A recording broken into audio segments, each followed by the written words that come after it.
संत चरणों में प्रणाम। हमारा यहाँ प्रेमपुरी अध्यात्म भवन का नाम बदलना चाहिए। आप कहेंगे कि क्या नाम बदलना चाहिए? वो हमारा प्रयागराज तीर्थ ही तो है। यहाँ भी गंगा जमुना सरस बहती रहती है। यहाँ भी भक्ति, ज्ञान, वैराग्य, निष्काम कर्मयोग उसकी धारा अस्खलित चल रही है।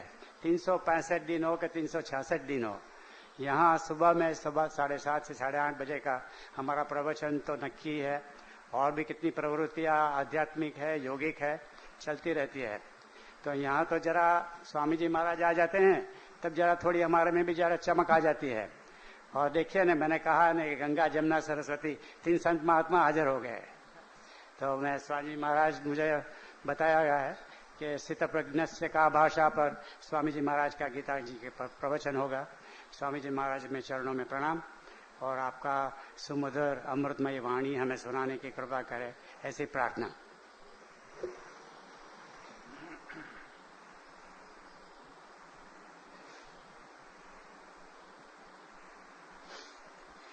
कृष्णाय वासुदेवाय हरये परमात्मने प्रणत क्लेशनाशाय गोविंदाय नमो नमः। गीता का स्थित प्रज्ञ। गीता के दूसरे अध्याय के 18 श्लोक हैं। इन 18 श्लोकों में गीता का सारा सार समाया हुआ है। केवल गीता का ही नहीं, सारे शास्त्रों का सार समाया हुआ है। सारे धर्मों का सार, सारे धर्म शास्त्रों का सार और सारे धर्म गुरुओं का सार जो उन्होंने कहा है वो इस स्थित प्रज्ञ में आपको मिलेगा। स्थित प्रज्ञ को जान लेने के बाद फिर और कुछ जानने की जरूरत ही नहीं रह जाती। जितना गौरव स्थित प्रज्ञ को मिला है और जितनी गरिमा स्थित प्रज्ञ को मिली है और जितनी श्रद्धांजलियां स्थित प्रज्ञ को मिली है उतनी और किसी को भी नहीं मिली। ये गीता का अपना शब्द है। गीता के पहले स्थित प्रज्ञ कहीं भी नहीं मिलता, गीता के बाद ही दूसरे शास्त्रों में मिलता है। आदर्श पुरुष है। अर्जुन श्री कृष्ण से कहता है कि हे केशव, मुझे समझाएं कि स्थित प्रज्ञ कौन है। अच्छी तरह से समझाएं। अर्जुन श्री कृष्ण से कहता है कि मैं स्थित प्रज्ञ को जानना चाहता हूं। जिसकी प्रज्ञा स्थिर है उसको बाहर से भी जानना चाहता हूं और भीतर से भी जानना चाहता हूं। बड़े असमंजस में डाल दिया श्री कृष्ण को। बाहर से जानना तो ठीक है, लेकिन भीतर से कैसे जानोगे किसी को? बाहर के लक्षणों से किसी को जान सकते हो, पहचान सकते हो, समझ सकते हो, देख सकते हो, लेकिन किसी दूसरे के भीतर झांक कर देखना तो सबसे ज्यादा कठिन है। लेकिन अर्जुन कह रहा है मैं भीतर से भी जानना चाहता हूं और बाहर से भी जानना चाहता हूं।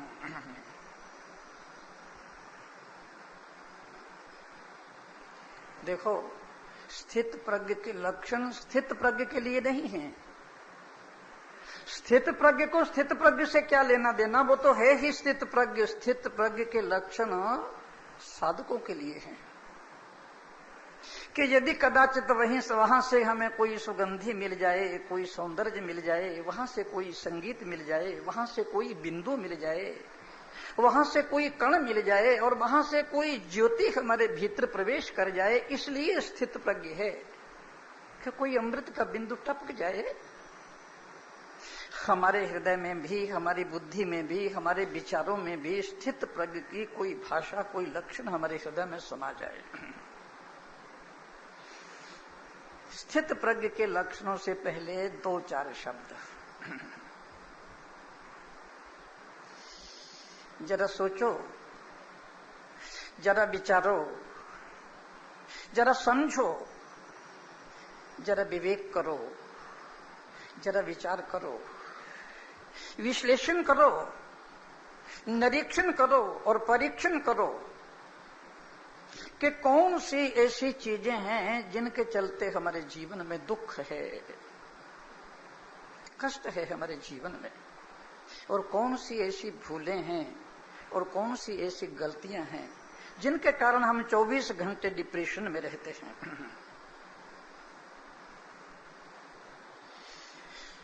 इनके संबंध में जरा सोचो, जरा बहचारो, गहराई से जाओ इसके भीतर। ये देखो कि जीवन के ऐसे कौन से नियम हैं जिनसे हम बहुत दूर जा रहे हैं। निश्चित ही जीवन में कुछ ऐसे नियम हैं जिनसे हम बहुत दूर चले गए हैं। ढूंढो इन्हें और खोजो इन्हें, और यदि इसको ढूंढेंगे नहीं, खोजेंगे नहीं, तो जिंदगी तो फिर राख की ढेरी है। आप कितना सुन लें और कितना पढ़ लें और कितना लिख लें, लेकिन फिर जिंदगी में कुछ पाया नहीं है, ये निश्चित है। थोड़ा निरीक्षण करें, थोड़ा परीक्षण करें, कौन सी ऐसी चीजें हैं। यदि काम के कारण हमें दुख है तो काम को कम करो, और यदि क्रोध के कारण हमें दुख है तो क्रोध को कम करो। यदि लोभ के कारण हमें दुख है तो लोभ को कम करो। यदि मोह के कारण हमें दुख है तो मोह को कम करो। यदि अहंकार के कारण हम कष्ट में है तो अहंकार को कम करो। और यदि राग द्वेष के कारण हमारा जीवन जहर बन रहा है तो थोड़ा उसे कम करो। कम करो का अर्थ जानते हो क्या कर है? कम करो का अर्थ है काम के प्रति जागो, क्रोध के प्रति जागो, लोभ के प्रति जागो, मोह के प्रति जागो, अहंकार के प्रति जागो। होश में आओ। अभी होश में नहीं है हम, तंद्रा में है, नींद में है, गहरी नींद में। जो कुछ भी हो रहा है वो नींद में हो रहा है, होश में कुछ भी नहीं रहा। होश में कभी कोई आदमी गलती करता है, होश में कभी कोई आदमी भूल करता है, होश में कभी कोई आदमी गलत रास्ते पर जाता है। निश्चित ही वो बेहोश है, उसे होश नहीं है। यदि हमारी जिंदगी का स्वाद बिगड़ रहा है तो समझो कि अब समय आ गया है, जिंदगी में कुछ करना पड़ेगा, जिंदगी को बदलना पड़ेगा, और ये जल्दी करना होगा। इसमें देर करना खतरे की बात है। ये जो धीरे धीरे जिंदगी को चलाने का कार्यक्रम चल रहा है ये बड़ा खतरनाक है। सोचो घर में आग लगी हो और चारों ओर आग की लपटों से हम घिर गए हों और फिर आप कहें कि धीरे धीरे निकलेंगे। ऐसा कभी होता है क्या? छलांग लग जाती है, जंगलों से कूद जाते हैं, 7-7 मंजिल से आदमी कूद जाता है। किसी से नहीं पूछता द्वार कहां है, किसी से नहीं पूछता गेट कहां है, किसी से नहीं पूछता कहां से निकलना है। और यदि हमारे बिस्तरे पर सांप आकर बैठ जाए, बिच्छू आकर बैठ जाए, तो क्या तुम ये कहोगे कोई हर्ज नहीं, धीरे धीरे चला जाएगा? ऐसा कहते हो क्या? तुरंत छलांग लगा देते हो, हाहाकार मचा देते हो, पूरे घर को सिर पर उठा लेते हो, सांप आ गया, बिच्छू आ गया। ठीक इसी तरह जिंदगी के नियम हैं जिनसे हम दूर जा रहे हैं, दूर भाग रहे हैं। स्थित प्रज्ञ से का भाषा। अर्जुन कहता है स्थित प्रज्ञ का लक्षण बताओ, उसका चिन्ह बताओ, उसे पहचान करवाओ, और मैं जान सकूं कि स्थित प्रज्ञ क्या है। अब आप एक बात पर विचार करो, इस संसार में 3 तरह के लोग हैं। कुछ लोग तो ऐसे हैं जिन्होंने कभी इस बात पर विचार ही नहीं किया कि हमारी बुद्धि इतनी चंचल क्यों है, इतनी अस्थिर क्यों है, हमारी बुद्धि इतनी डगमगा क्यों रही है, इतनी बुद्धि हमारी कांप क्यों रही है, हिल क्यों रही है, हमारी बुद्धि में इतनी अस्थिरता क्यों है। ये हमारी बुद्धि भिखारिन क्यों बन गई है,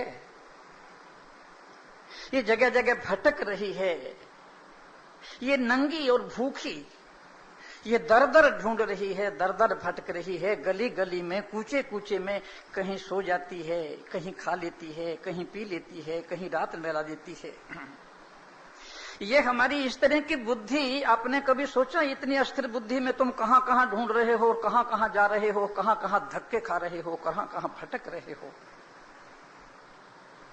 तुम्हारी बुद्धि में स्थिरता आई ही नहीं। यदि आई हो तो मुझे सूचना देना। यदि बुद्धि में स्थिरता आ गई तो ये भटकाव बंद हो जाएगा। निश्चित ही जीवन में कोई शांति उतर आएगी, निश्चित ही जीवन में कोई आनंद की लहरें उठने लगेंगी। भिखारियों की तरह, भिखारनों की तरह बुद्धि का कोई मतलब ही नहीं। जहां जिसने कहा वहां चला गए, जहां जिसने कहा वैसे ही करने लगे, और जहां जिसने कहा वैसे ही तुम रटने लगे। लिख लिख कर तुमने कापियां भर ली, पढ़ पढ़ कर तुमने शास्त्रों के पन्ने भी पलट डाले, और कथा सुन सुन करके तुमने अपनी जिंदगी के सारे सिर के बाल भी सफेद कर लिए, लेकिन बुद्धि में जरा भी स्थिरता नहीं आई। कड़वा तो लगूंगा मैं, निश्चित ही लगूंगा कड़वा, क्योंकि बातें कड़वी कहता हूं। सोचो यदि इसी तरह की जिंदगी जी जाए। अर्जुन का प्रश्न ही है कि प्रज्ञा जिसकी स्थिर हो गई है, मैं जानना चाहता हूं कि उसका व्यवहार कैसा है। आप बताओ, इतनी चंचलता यदि बुद्धि में रहेगी, इतनी अस्थिरता यदि बुद्धि में रहेगी, इतना डगमगाहट यदि बुद्धि में रहेगा, इतनी बेचैनी और व्याकुलता यदि बुद्धि में रहेगी, इतनी घबराहट यदि हमारी बुद्धि में रहेगी, तो उस बुद्धि से आप करेंगे क्या? जप करेंगे, तप करेंगे, ऐसी बुद्धि से पाठ करेंगे, पूजा हो सकेगी, ध्यान लगा सकेंगे, समाधि में बैठ सकेंगे? चलो, और तो और तुम सत्संग भी ठीक से नहीं सुन सकते।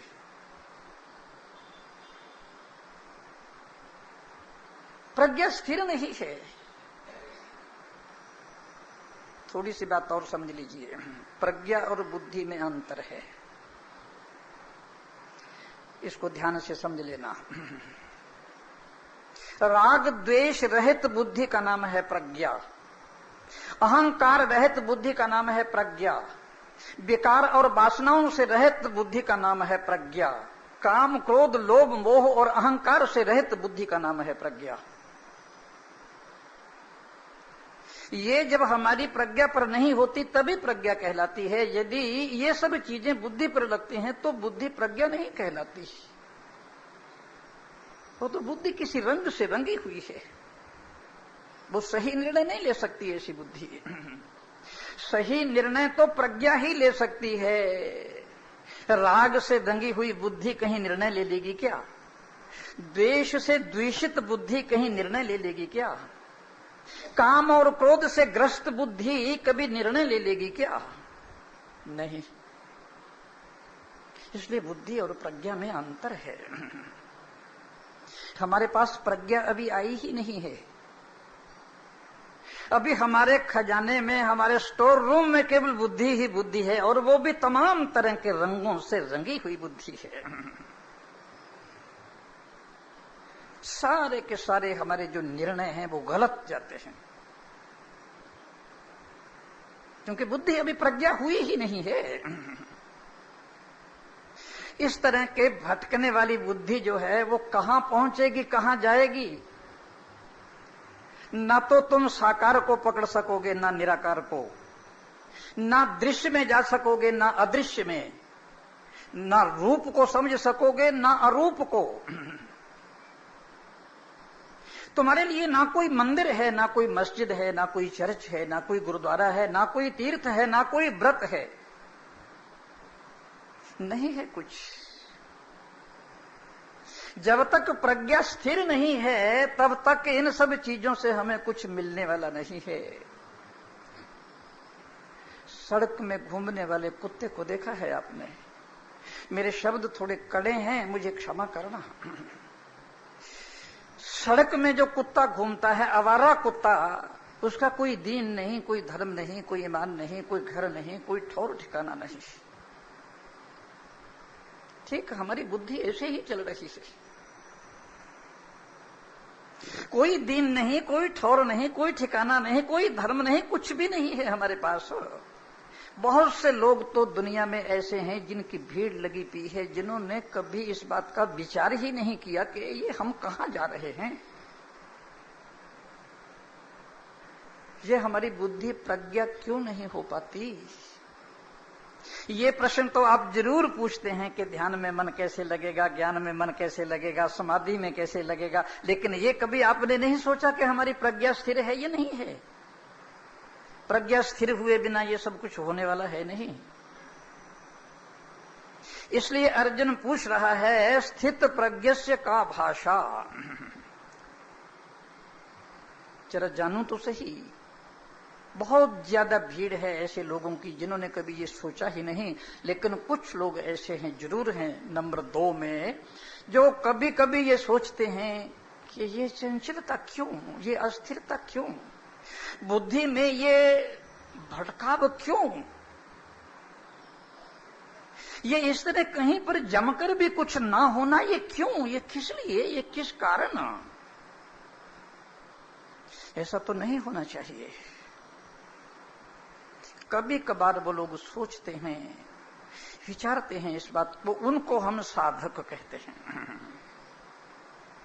फिर सिद्धों की अवस्था आ जाती है जिन्हें हम स्थित प्रज्ञ कहते हैं। उनकी बुद्धि न डोलती है, न डगमगाती है, न कंपती है, न हिलती है। उनकी बुद्धि प्रज्ञा है, स्थिर हो जाती है, वो हर चीज में स्थिर हैं, कोई भी उनको हिलाने वाला नहीं है, जिसे हम स्थित प्रज्ञ कहते हैं। अब आप सोचो ये प्रश्न उठा कहां से? एक अर्जुन के दिल में और दिमाग में ये बात कहां से आ गई? ये प्रज्ञा की बात, स्थित प्रज्ञ की बात अर्जुन के दिल और दिमाग में आई कहां से? इससे पहले एक सूत्र है, उस पर आपने ध्यान दिया होगा। भगवान श्री कृष्ण ने अर्जुन से कहा है कि श्रुति विप्रतिपन्नाते यदा स्थास्यति निश्चला समाधौ अचला बुद्धि तदा योग मवाप्स्यसि ही। यहां से उठा ये प्रश्न। क्या बढ़िया बात कही है श्री कृष्ण ने। श्रुति विप्रतिपन्नाते, देखो श्रुति कान का नाम भी है और श्रुति शास्त्र का नाम भी है। कानों से सुन सुन कर हमारी बुद्धि डामाडोल हो जाती है, सुन सुन कर बुद्धि डामाडोल होती है। अच्छी बातें भी सुनते हैं और बुरी बातें भी सुनते हैं। जब अच्छी बातें सुनते हैं तो राग हो जाता है, और जो बुरी बातें सुनते हैं तो द्वेष हो जाता है। हमारी बुद्धि पर राग और द्वेष के गहरे संस्कार जमा हो जाते हैं और पूरी हमारी जिंदगी में जहर घोल के रख देते हैं। श्रुति विप्रतिपन्नाते, सुन सुन कर, तो सुनना बंद कर दें क्या?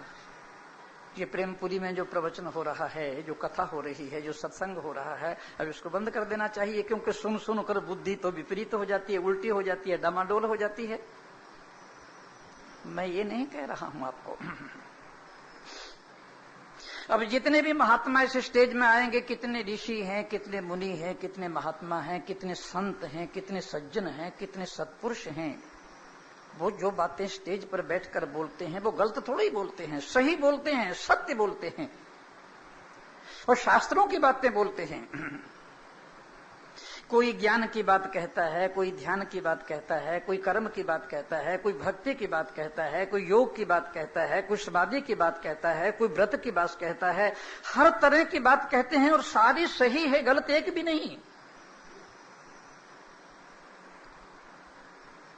लेकिन आपकी बुद्धि में तो मुसीबत खड़ी हो जाती है। वो तो सही कह रहे हैं, आपको क्या करना है?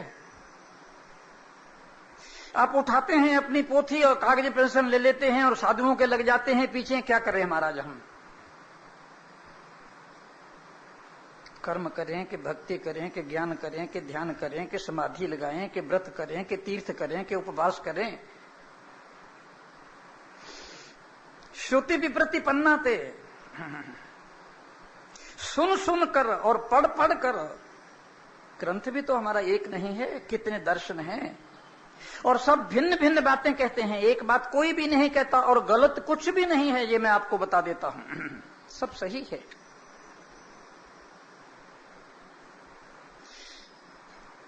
लेकिन श्रुति शास्त्र और श्रुति कान से सुन सुन पर हमारी बुद्धि विपरीत हो जाती है, उल्टी हो जाती है, डामाडोल हो जाती है, वो निर्णय करने में असमर्थ हो जाती है कि हम क्या करें और क्या ना करें। हमारे एक मित्र थे महात्मा,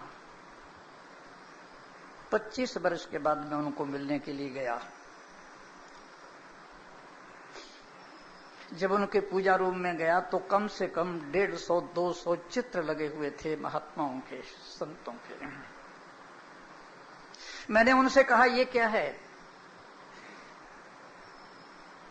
उन्होंने कहा ये सब महात्मा हैं, ये सब संत हैं, ये सब मेरे पूज्य हैं, ये सब मेरे गुरु हैं। तो मैंने कहा तुम तो दत्तात्रेय से बहुत आगे चले गए, तो क्या इन सब की पूजा करते हो तुम? उसने कहा पूजा मैं करता ही नहीं, ना मैं चंदन घिसता हूं, ना मैं माला बनाता हूं, ना मैं आरती करता हूं, ना मैं भोग लगाता हूं, ये सब कुछ मैंने छोड़ दिया है। तो मैंने कहा फिर तुम क्या करते हो? उसने कहा मैं ध्यान करता हूं। तो मैंने कहा ध्यान में ये सारे के सारे लोग आते होंगे तुम्हारे? अब उसका गला भर आया, अब उसकी आंखों में आंसू आ गए। उसने कहा तुमने मेरे जख्म को छू दिया है। अब मैं तुम्हें क्या बताऊं, ये चित्र मैंने रख तो लिए हैं, और जब मैं ध्यान करने बैठता हूं मुझे कोई संतोष नहीं मिलता, शांति नहीं मिलती, उल्टे विक्षेप हो जाता है। किसका ध्यान करूं और किसका ध्यान ना करूं? तो मैंने कहा हटा दो। उसने कहा बाप रे बाप, हटा दूं? मुझे भय लगता है, डर लगता है कि रातों को इनमें से कोई मेरी छाती पर न बैठ जाए। आहा, क्या बात है। श्रुति विप्रति पन्ना ते यदा स्थास्यति निश्चलाहा। अरे बाबरो, जिसने जो कह दिया और जो बता दिया वही करने लगोगे क्या?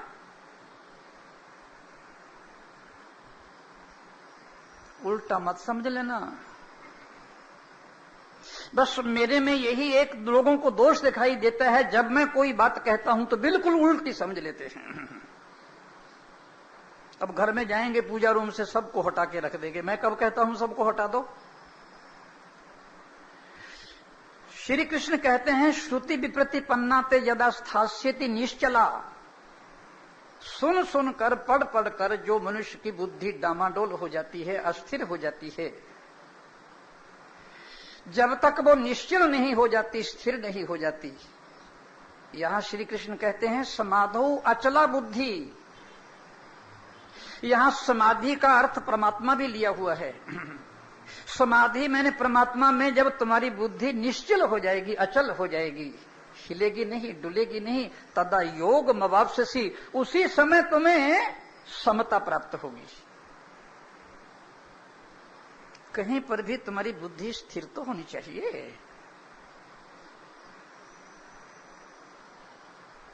देखो, महत्व ना साकार का है ना निराकार का, महत्व ना दृश्य का है ना अदृश्य का, महत्व ना रूप का है ना अरूप का, महत्व ना राम का है न शंकर का है, न कृष्ण का है, न शक्ति का है, न सूर्य का है, न हनुमान का है, किसी का भी महत्व नहीं। महत्व तुम्हारी बुद्धि की स्थिरता का है, महत्व तुम्हारी निष्ठा का है। इसे कभी मत भूलना।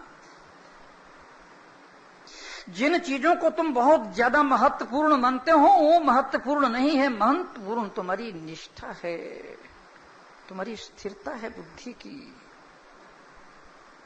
श्रुति विप्रतिपन्ना ते यदा स्थास्यति निश्चला। समाधो अचला बुद्धि तदा योग मवाप्स्यसि। 2 टूक जवाब दिया श्री कृष्ण ने। जब तक तुम्हारी बुद्धि में स्थिरता नहीं आएगी, अचला निश्चला बुद्धि, 2 शब्द कहे हैं। कोई कितना ही तर्क करे, वितर्क करे, उहापोह करे, दलीलें दे, और कोई नख से लेकर चोटी तक कितना ही तुम्हें समझाए और कुछ भी करे, जब तुम्हारी बुद्धि जरा भी डिगे नहीं, हिले नहीं, तो निश्चला बुद्धि। जन्म कोटि लग रगर हमारी, बरूं शंभु न तु रहूं कुमारी, तजेहु न नारद कर उपदेशु, आप कहेहु सतबार रहेशु। बुद्धि में स्थिरता है, प्रज्ञा में स्थिरता है। कोई स्थिरता नहीं है हमारी प्रज्ञा में, हमारी बुद्धि में, निश्चल और अचल। दो दो विशेषण दिए श्री कृष्ण ने, तदा योग मवाप्स्यसि। यहां से प्रश्न उठा है, अभी इस शताब्दी का ये आखिरी कुंभ था, और मैंने ऐसे सोचा कि हमारी जिंदगी का भी शायद ये आखिरी ही कुंभ है, अब क्या कुंभ आएगा। वहां एक माता जी मिली, 80 साल की, बैठ गई पास में, बातें करने लगी। कहा उसने, महाराज मेरी कोई जिज्ञासा है, कोई अभीप्सा है, मैं कुछ पूछना चाहती हूं। मैंने कहा पूछो। उसने कहा ये बता दो, 80 साल की मेरी उम्र हो गई है, मुझे ज्ञान कब होगा, ध्यान कब लगेगा, समाधि कब लगेगी, भगवान के दर्शन कब होंगे, मोक्ष कब होगा, मुक्ति कब मिलेगी। मैंने बड़े प्यार से, बड़े स्नेह से उस मां से कहा, माता एक बात बताओगी। उसने कहा बोलो। मैंने कहा ये प्रश्न कितनों से पूछा है तूने, अब तक कितने लोगों से ये पूछ चुकी हो तुम। तो उसने कहा सैकड़ों से पूछ चुकी हूं। तो मैंने कहा जब सैकड़ों से तुम्हें कुछ नहीं हुआ तो मैं बता के क्या करूंगा, उस सूची में एक मेरे को भी टांग ले। तो मुझे अच्छी तरह से मालूम है इस प्रेमपुरी अध्यात्म ट्रस्ट में जो प्रवचन कर रहे हैं साधु, हर ये श्रोता जो है उसके पास जाता है, और हर आदमी यही पूछता है कि ज्ञान की बात बताओ, ध्यान की बात बताओ, कर्म की बात बताओ, समाधि की बात बताओ, ध्यान की बात बताओ। हर आदमी के पीछे लगते हैं लोग, हर आदमी के। जब 100 आदमियों के बताने पर तुम्हें कुछ नहीं हुआ, तुमने कोई मार्ग नहीं पकड़ा, तुमने कोई स्थिरता नहीं पकड़ी, तुमने बुद्धि के अंदर जोर नहीं लगाया कुछ करने का, तो ये मार्गों की बात क्या कर रहे हो तुम।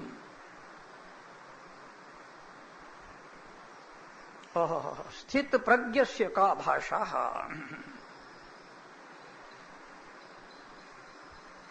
करना धरना तो कुछ है नहीं, सिर्फ पूछते रहते हैं। बुद्धि में स्थिरता है नहीं, बातें करते रहते हैं बहुत बड़ी बड़ी। अरे मार्ग की बात करते हो, नानक, दादू, कबीर, मीरा, चैतन्य, इन्होंने मार्ग ही तो बताए हैं। और इन्होंने क्या बताया, खाक छानी है क्या इन्होंने। शंकर और शुभदेव ने मार्ग ही तो बताए हैं। गौतम बुद्ध और महावीर मार्ग ही तो बताते रहे हैं, रास्ते ही तो बताते रहे हैं। पर तुमने कभी एक कदम चल के भी देखा है क्या।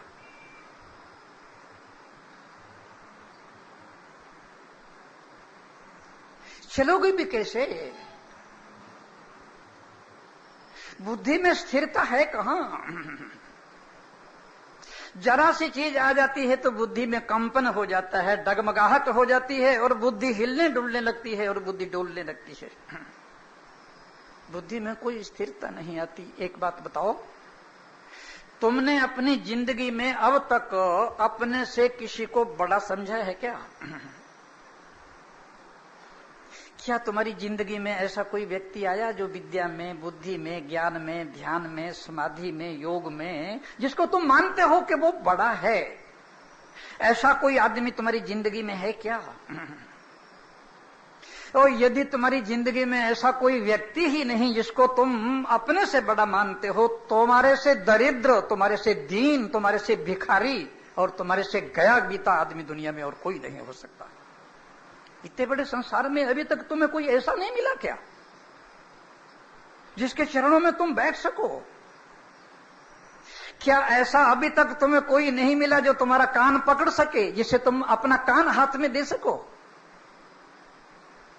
क्या ऐसा कोई नहीं मिला जिसे तुम ये कह सको, शाधी माम त्वाम प्रपन्नम। अर्जुन ने कहा था शाधी माम, केशव मेरा शासन करो, मुझे आज्ञा दो, मेरा कान पकड़ो, मुझे दिशा दिखाओ, मेरी बात को मत सुनो। क्या ऐसा तुम्हारी जिंदगी में कोई है। अगर तुम्हारी जिंदगी में ऐसा कोई है तो मैं गारंटी से कहता हूं तुम्हारी बुद्धि स्थिर होकर रहेगी, लेकिन तुम्हारी जिंदगी में ऐसा है नहीं कोई। कहते तो तुम कहते हो हमारे गुरुजी थे, बड़े अच्छे थे, पढ़े लिखे थे, विद्वान थे, हम उनके पास बैठते थे, लेकिन तुमने उससे पाया कुछ नहीं है। कुछ ढूंढा नहीं है तुमने उससे, तो कहते हैं ऐसे किसी गुरु से पूछ लो, तुम रास्ता पूछ लो, मार्ग पूछ लो और फिर उस पर चलने की कोशिश करो। क्या बात है, क्यों नहीं चल रहे हो? व्याख्या स्थित प्रज्ञ की है।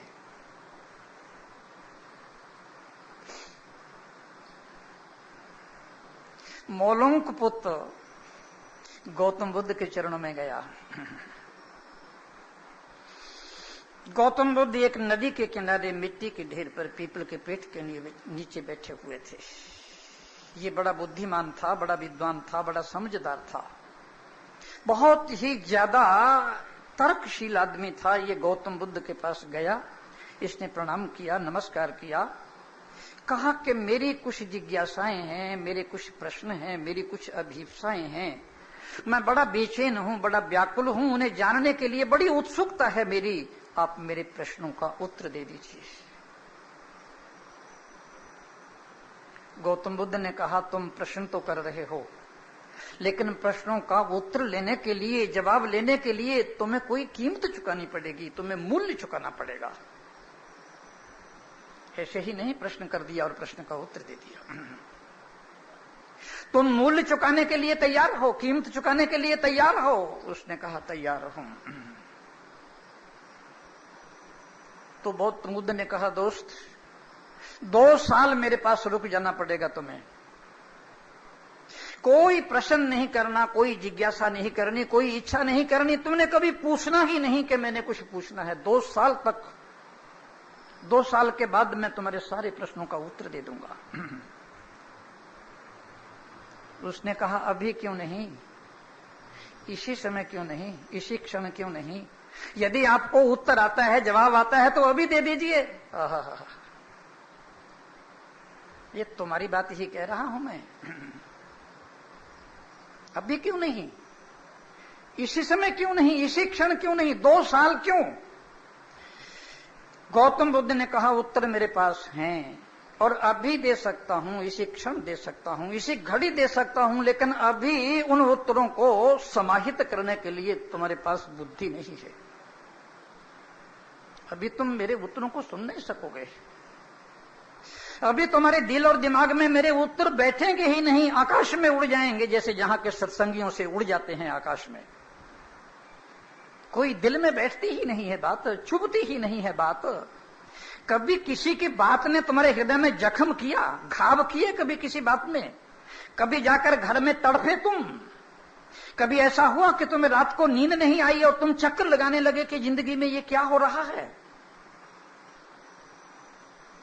गौतम बुद्ध ने कहा, दोस्त अभी तुम सुन नहीं सकोगे, इसलिए 2 साल रुक जाना पड़ेगा। उसने कहा, 2 साल बहुत समय है, 2 साल का तो हो सकता है 2 साल मैं ना रहूं और हो सकता है आप ना रहें, और हो सकता है हम दोनों ही रहें, दोनों की भेंट ना हो सके, मुलाकात ना हो सके।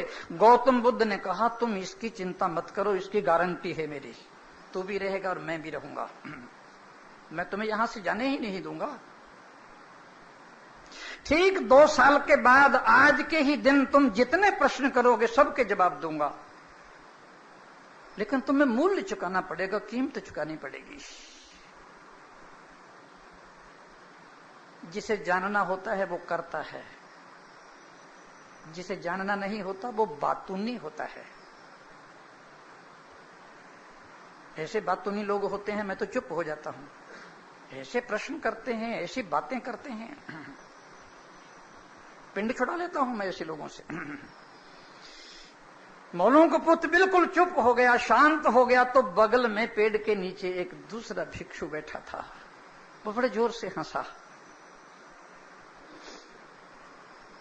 उस भिक्षु ने कहा कि तुम क्यों हंस रहे हो, इसमें हंसने की बात क्या है?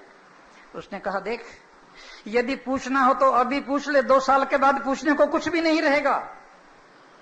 मैं भी इसी तरह फंसा हूं, 2 साल पहले मैं आया था और यही प्रश्न किया था, आज कोई प्रश्न नहीं रहा, कोई जिज्ञासा नहीं रही, कोई अभीप्सा नहीं रही। अरे गलती मत करना, पूछना तो अभी पूछ लेना।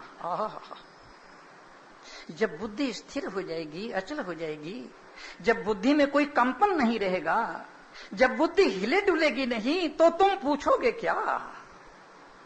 तुम्हारी बुद्धि में परमात्मा झलकने लगेगा, ईश्वर झलकने लगेगा, तुम्हारी बुद्धि में शांति की लहरें उठने लगेगी, तुम्हारी बुद्धि में मस्ती भर जाएगी, तुम्हारी प्रज्ञा स्थिर हो जाएगी।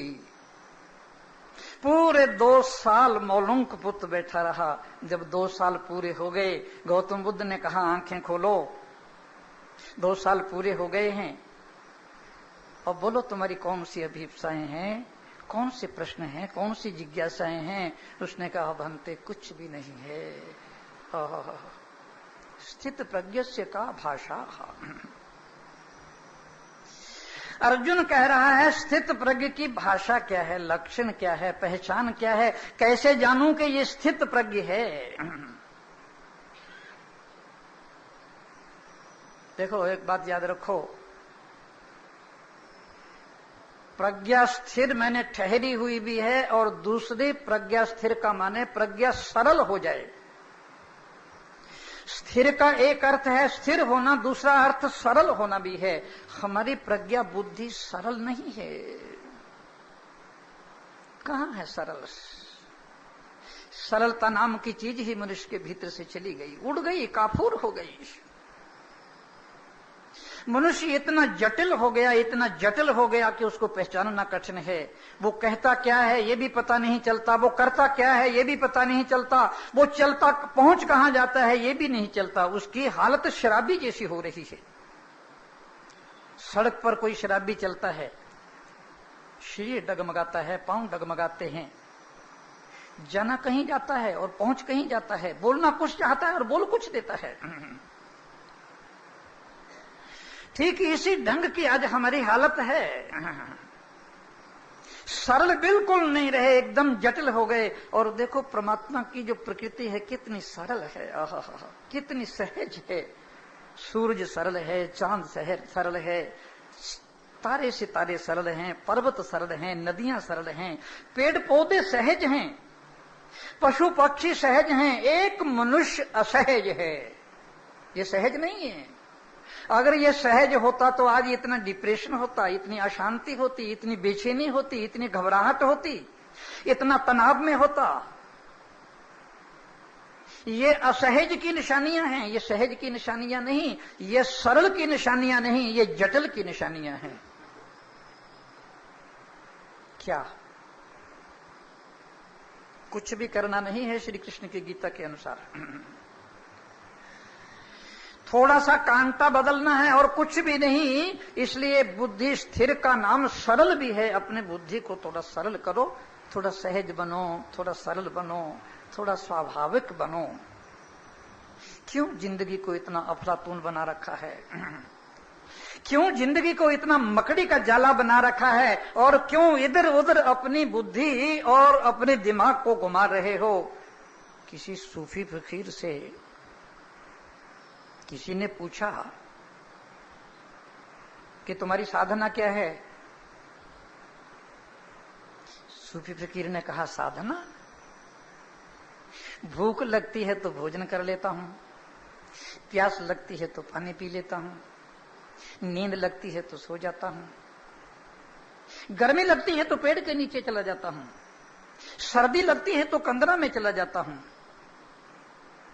तो उस आदमी ने कहा ये तो सर्वसाधारण आदमी भी ऐसा ही करता है। तो उस फकीर ने कहा मैंने तेरे से कब कहा कि मैं असाधारण हूं? मैं तो साधारण से भी साधारण हूं, मुझे असाधारण बनना ही नहीं है। तो उस आदमी ने कहा तो फिर फायदा क्या?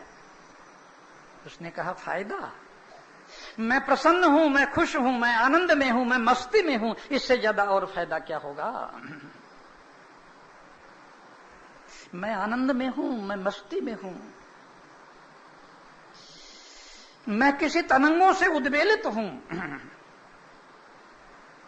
जो आदमी सहज होता है, सरल होता है, उसकी ये गति होती है,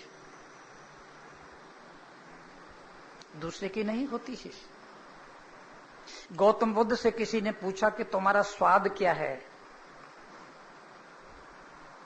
गौतम बुद्ध ने कहा सागर को कहीं से भी चखो वो खारा ही मिलेगा, तुम मुझे कहीं से भी चखो वहां से आनंद ही मिलेगा, शांति ही मिलेगी, संतोष ही मिलेगा, तृप्ति ही मिलेगी, मस्ती ही मिलेगी तुम्हें, कहीं से भी देखो मुझे।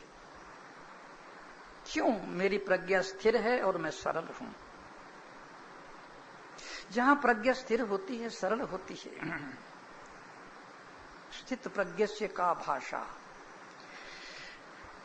अर्जुन पूछ रहा है केशव, ये स्थित प्रज्ञ बोलता कैसे है, उठता कैसे है, चलता कैसे है, खाता कैसे है, सोता कैसे है, बैठता कैसे है, ये आम आदमियों से व्यवहार कैसे करता है, कितने आदमियों से मिलना होता है, जुलना होता है, बैठना होता है, ये सब तो मुझे बता दीजिए। आपको शायद ध्यान होगा अष्टावक्र ने जनक से ये बात कही है।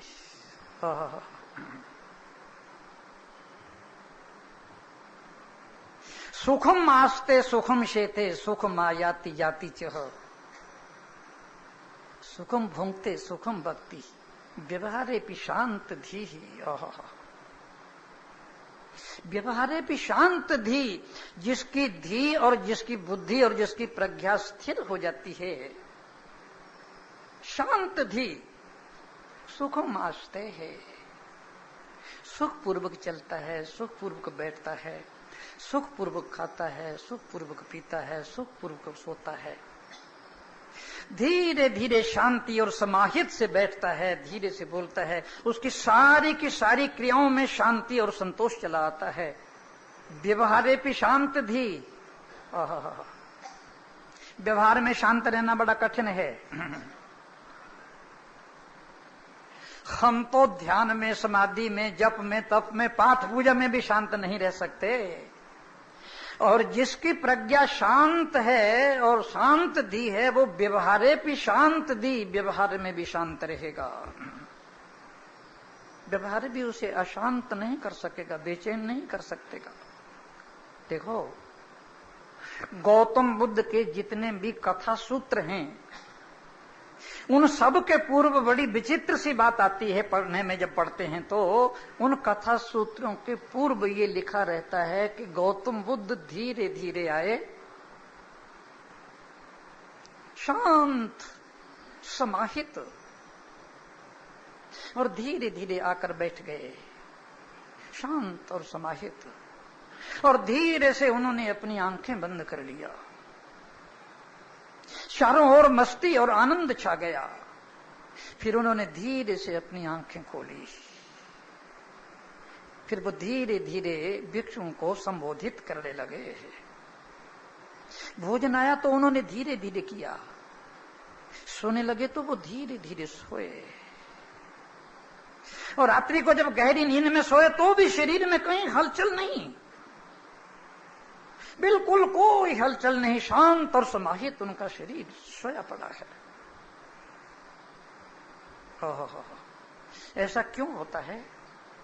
जब प्रज्ञा स्थिर हो जाती है, बुद्धि स्थिर हो जाती है, जब वासनाएं शांत हो जाती हैं और जब विकारों का उठना बंद हो जाता है, तो मनुष्य की जीवन के अंदर ऐसी स्थिति आती है,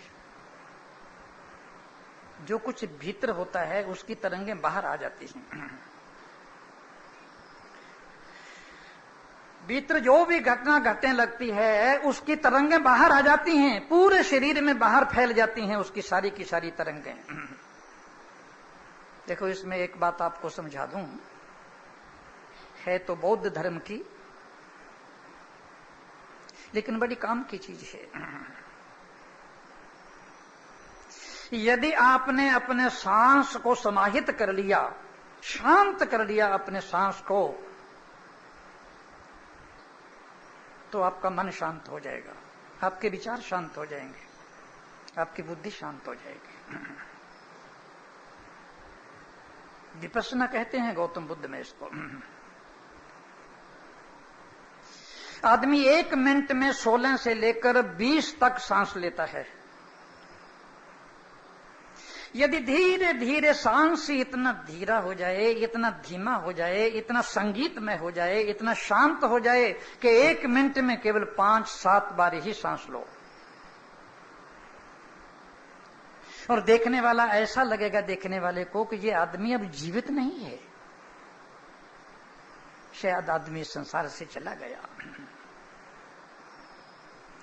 उसकी जिंदगी में शांति आ जाएगी, संतोष आ जाएगा। सांस के ऊपर निर्भर करता है। आपको मालूम नहीं है, जब क्रोध आता है तो तुम्हारा सांस उखड़ जाता है, जब काम आता है तो तुम्हारा सांस उखड़ जाता है, जब लोभ आता है तो तुम्हारा सांस उखड़ जाता है, जब राग द्वेष आते हैं तो तुम्हारा सांस बिगड़ जाता है, जब विकार और वासनाएं घेरती हैं तुमने देखना तुम्हारा सांस उखड़ गया है। ये पूरे शरीर की व्यवस्था बिगड़ गई है, सांस तेज हो गया है, आंखें लाल हो गई हैं और पूरी तुम्हारी मिश्री खराब हो गई है। और यदि सांस शांत रहे, गंभीर रहे, संगीत में रहे, मैं गारंटी करता हूं आप क्रोध करके दिखाइए। शांत सुर में, संगीत में, स्वर में, समाहित सुर में आप क्रोध करके दिखाइए, काम में उतर करके दिखाइए, आप किसी के साथ गाली गलौज करके दिखाइए। जब आदमी चलता है तो हाथ भी हिलते हैं और पांव भी हिलते हैं, पर ज्यादा आदमी चुपचाप कुर्सी पर बैठा होता है, उस समय हाथ और पांव क्यों हिलते हैं भला? उस समय क्या जरूरत है हाथ पांव हिलाने की? मनुष्य के भीतर कुछ चल रहा है, कोई उखड़ गई है चीज, कोई गलबल है, कोई विकार है, कोई वासनाएं हैं, कुछ वृत्तियां हैं, हिला रही हैं। अरे केतली रखी हुई है अग्नि पर, अंगीठी पर रखी हुई है, जल रही है और ऊपर का ढक्कन उछल रहा है, इसलिए सारे विकार और वासनाएं ऊपर आ रही है।